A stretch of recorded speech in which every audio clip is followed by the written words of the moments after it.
Hey there. Ready to dive into some really cool stuff today. Always up for a deep dive, especially with the material you've got lined up this time. You know it. We're taking a trip to the Baltics. Latvia's on the agenda. Latvia? Now, there's a place with some stories to tell. Right. And you've given us the goods to get into it. History, language, even a little linguistics. They're Right. going all in, and it's going to be good. Love it. Okay, so first things first. For anyone picturing a map, where exactly are we dropping a pin? Latvia. It's right there in the Baltic. Baltics, got it. Think Estonia, Lithuania, Latvia, sandwiched right between them. Okay, so on the Baltic Sea. You got it, right on that coastline. And speaking of that coastline, I was looking at some maps earlier, and I gotta say, Latvia's got a lot of coastline for a country that's, what, the size of West Virginia? It does, doesn't it? Ah. And that's been, well, let's just say that's been a defining feature for them throughout history, for better or for worse. Oh, I bet. Lots of folks wanting a piece of that. So where do we even begin with a place like that? I mean, it's old, right? Old is an understatement. Archaeological evidence points to human settlements in Latvia dating back to like 9,000 BC. We're talking like post-glacial period. Wow. Okay, so people have been living there for a very long time. But what about Latvia, like the nation? When did that come about? Well, that's where things get interesting. The story of Latvia as a unified nation really kicks off in the 13th century with the arrival of, wait for it, German crusaders. Crusaders? Oh, yeah, full-on knights, armor, swords, the whole 9 yards. Hold up, hold up. So we're talking about those guys, ones who went on those like religious wars in the Middle Ages. Those were the ones. And they set their sights on the Baltic region, including Latvia. But like, why Latvia? What did the Crusaders want with them? On the surface, converting the pagan Baltic tribes to Christianity. It was part of those Northern Crusades you mentioned. Okay. But let's be real. It wasn't just about saving souls. Land, power, and trade routes all played a part too, especially that coastline. Makes sense. Prime real estate back then, just like now. Exactly. So these German crusaders established control over Latvia. They called it Terra Mariana, the land of Mary. Terra Mariana. Catchy. And that's how Latvia became, what, like a German territory? In a nutshell, yes. Yeah. Though it got complicated, as these things tend to do. See, along came this powerful trading alliance, the Hanseatic League. Ever heard of them? Vaguely. They were like a medieval trading powerhouse, right? Exactly. They saw the potential of Riga, Latvia's capital, as a prime trading hub. And gradually, the Hanseatic League became a major force in Latvian life, economically and culturally. Okay, so the Crusaders come in with their swords, then the Hanseatic League with their trading ships. I'm sensing a theme here. Strategic location, lots of outside influence. You're catching on quickly.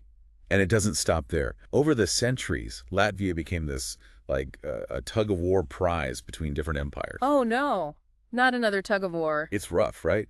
The Polish-Lithuanian Commonwealth, the Swedish Empire, the Russian Empire, they all took their turn trying to control Latvia. And how did the Latvians deal with all of that? It sounds exhausting. They were remarkably resilient, that's for sure. They held on to their language, their culture, their identity, even when it meant living under foreign rule. Yeah. They're survivors. I can already tell there's a strength there, a toughness. Absolutely. But those centuries of being caught in the middle of those power struggles, they really shaped Latvia's destiny. It's impossible to understand Latvia today without acknowledging that history. It's like those layers of history are still present. You can feel them, right? 100%. Yeah. It's in the architecture, the language, even in the food. It's a fascinating blend of influences. Okay, so we've got German crusaders, a trading empire, and centuries of being fought over by various empires. It's a lot. And we're just getting started. Phew, talk about a crash course in Latvian history. But we can't talk about Latvia without talking about the 20th century, right? World War II, that had to have been a lot. It's almost impossible to overstate the impact of World War II on Latvia. It's one of those things you learn about in history class, but reading about it, It's different. in the context of Latvia specifically, It hits differently. it really puts it in perspective. Latvia was occupied, fought over, and tragically, often forced to turn against itself. Imagine being caught in the middle of a conflict of that magnitude, occupied by one power, then another family's torn apart, entire communities displaced. The source material mentioned Latvians having to fight on both sides of the war. It's a heartbreaking truth. Conscripted into both the German and Soviet armies, Latvians faced impossible choices, unimaginable horrors, brother against brother, neighbor against neighbor. The trauma of that experience runs deep. It's a wound that still hasn't fully healed. And even after surviving that, after the war ended, they didn't exactly find themselves free and independent. No, not at all. Instead, they faced decades of Soviet rule. Absorbed into the USSR as a Soviet Socialist Republic, Latvia's fate was once again out of their hands. It wasn't just a political change. It was an attempt to erase their cultural identity. Language, customs, traditions, everything was suppressed. It's like what you were saying earlier about holding on to their identity. Exactly. But the human spirit is a powerful thing, and Latvians found a way to resist peacefully but powerfully. Okay, this is where the singing revolution comes in, right? I read about that. I got to hear more about this. Oh, it's incredible. Imagine this. It's the late 1980s, and across the Baltics, Estonia, Latvia, Lithuania, people are using music as a form of protest. Huge song festivals, hundreds of thousands of people gathering to sing patriotic songs, folk songs, anything that expressed their national identity. That's amazing. It was a revolution, but one fought with songs and solidarity, not weapons and violence. The Soviets couldn't exactly send in tanks to break up a choir, could they? They really sang their way to freedom. That's incredible. It's a testament to the power of culture, of unity, of hope. And it worked. The singing revolution played a crucial role in the eventual collapse of the Soviet Union. By 1991, Latvia was once again independent. Wow, I get chills just thinking about it. After all they had been through, centuries of occupation, then World War II, then Soviet rule, they never gave up. Exactly. The spirit of resistance never died. And that resilience has served them well as they've rebuilt their nation. But independence brought its own set of challenges, didn't it? I can only imagine. They went from being part of the Soviet system to suddenly being on their own. Where do you even start after something like that? It was a monumental task. Economically, they had to transition from a centrally planned Soviet economy to a free market. They had to build new institutions, establish their own currency. Imagine the learning curve, the uncertainty. It must have felt like starting from scratch. In many ways, they were.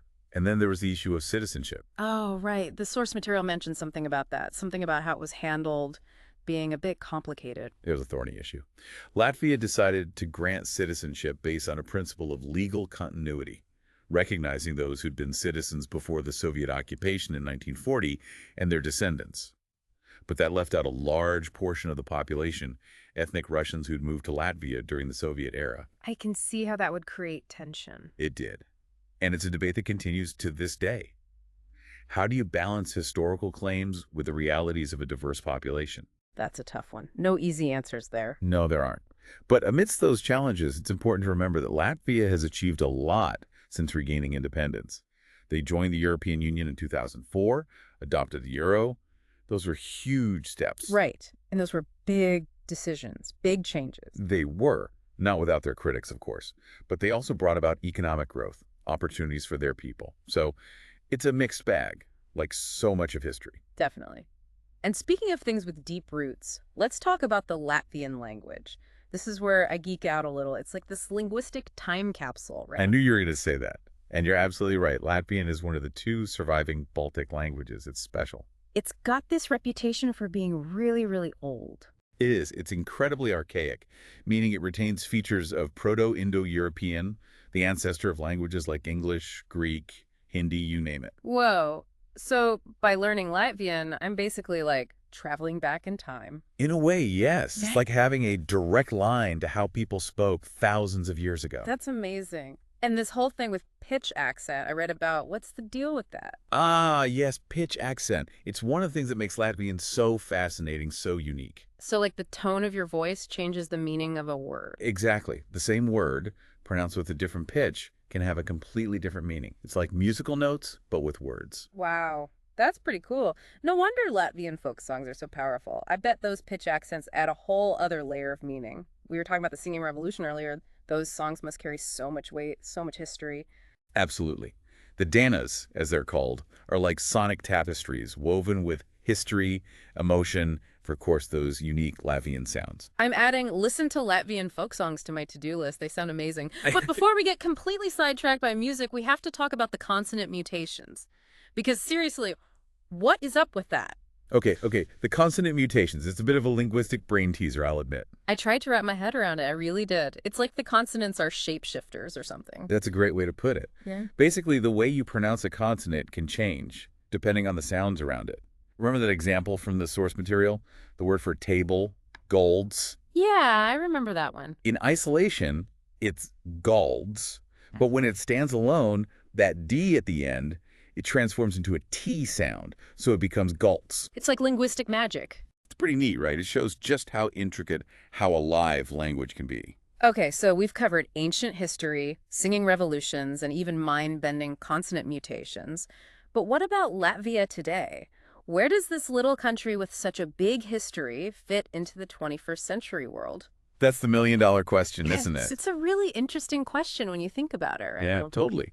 I mean, how does a country with a history as layered and complex as Latvia's define itself in the modern world? Right. They've been ruled by empires, occupied during the world wars. They were part of the Soviet Union for decades. And now here they are, a small but fierce independent nation in the 21st century. It makes you wonder, what does it even mean to be Latvian today? It's the question a lot of Latvians are asking themselves, I'd imagine. I bet. Is there even one answer? Probably not. It's complicated. You've got people who focus on reclaiming and preserving their heritage, the language, the traditions, the Danas, all of that. Makes sense. Those are the roots, right? Exactly. But then you've also got people who are pushing for a more, inclusive idea of what it means to be Latvian. One that includes everyone who calls Latvia home, no matter their background. So it's a work in progress. Always. It's a conversation that's constantly evolving, shaped by internal and external pressures. Kind of like what we were talking about earlier with the whole citizenship debate and Latvia's relationship with Russia. Those things are all connected, aren't they? 100%. Those tensions, they play out in all aspects of life in Latvia.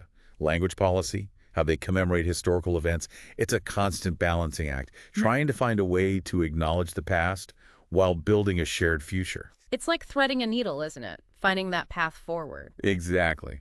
And that path, it's constantly being shaped and reshaped, both from within and by external forces. It makes you realize how dynamic national identity really is. It's not static, it's always evolving.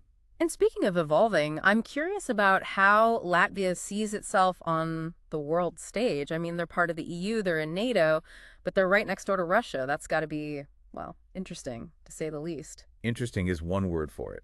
It's a delicate situation, no doubt, Yeah. especially now.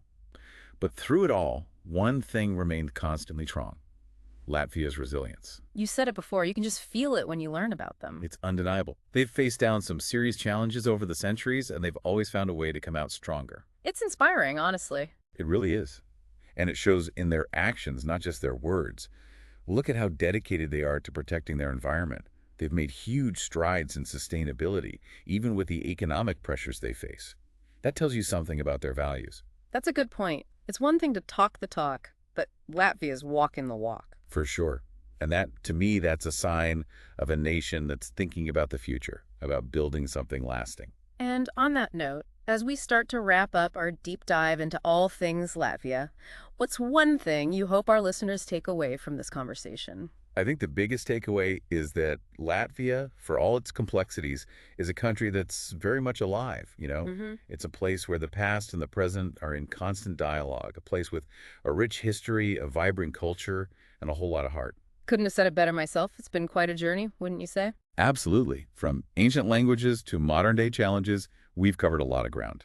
And if this deep dive has sparked your curiosity, don't let the journey end here. Go listen to some Latvian folk music. Do a little more digging into their history. Who knows what you might discover? Now, that's a great call to action. Until next time, keep exploring.